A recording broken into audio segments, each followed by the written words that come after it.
Before I begin painting, I'll be working on the model unassembled, just so I can get to every detail, but you don't have to. 2 techniques will be used to paint the armor, but before that I'll begin with a base coat of medium grey. 2 thin coats will be required to get an even layer of paint. For the first technique I'll be making use of an old tool, a piece of sponge stuck to the back of a pencil. With it I'll stipple a mix of medium grey and light flesh. You don't have to use this tone, yet this is only to show you that there is no recipe set in stone to achieve a bone white look. I'll begin with a 50-50 mix to start creating some texture. This first pass will be applied over all the armor, but making sure I go over each part only once or twice.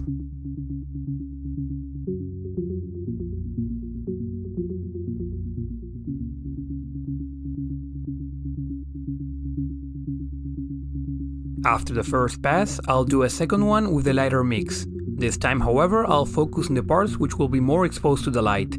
This way, I'll create some quick volumes and enhance the shapes of the armor.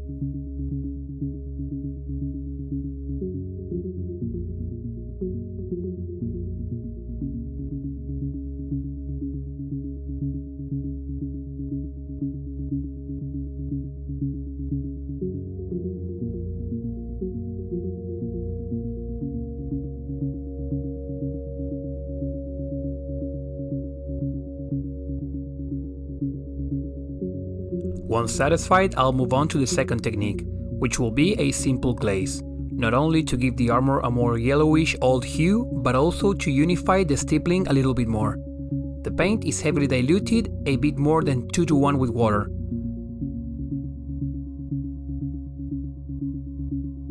For a proper application where paint doesn't pull in the recesses, I remove the excess on my finger and from there move the paint around, once again making sure no paint pulls anywhere. This is supposed to be an homogeneous, transparent coat, which will lightly coat the surface in the same proportion all around. I've seen other painters using a more reddish tone for this. Feel free to use whichever you want. And while I did a single coat just to get a very light tinting, doing more to enhance the tone is up to the look you want to go for.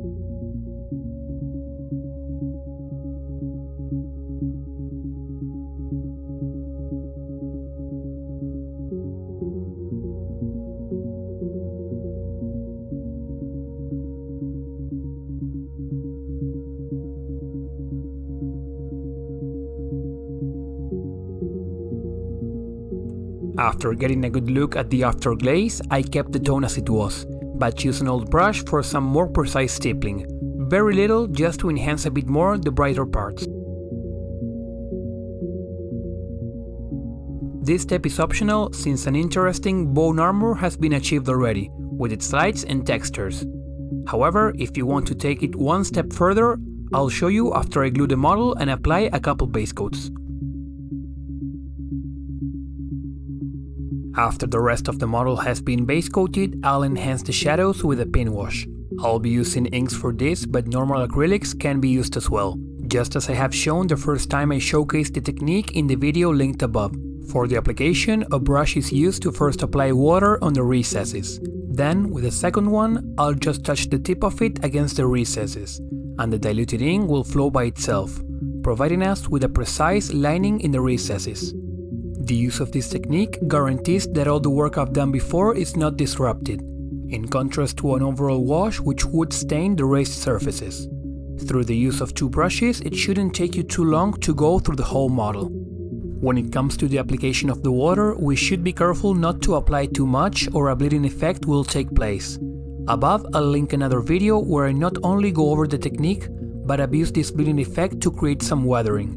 With it and my first pin washing video, you should have enough knowledge to make use of this technique properly if any doubts remain.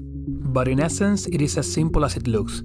A pass with water followed by touching the tip of an ink-loaded brush against the recess. The surface tension will do the rest.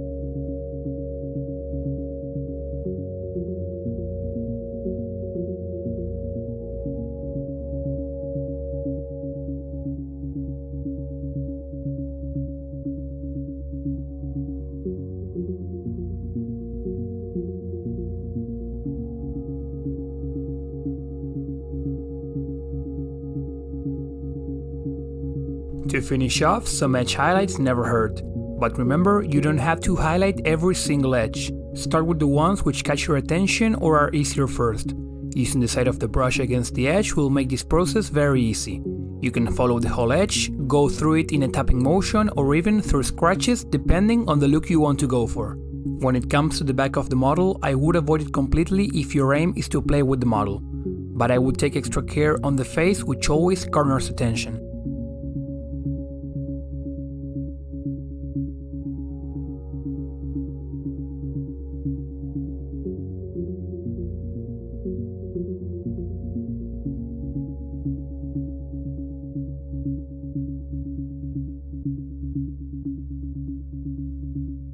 Once I was done edge highlighting the armor, it was more than finished.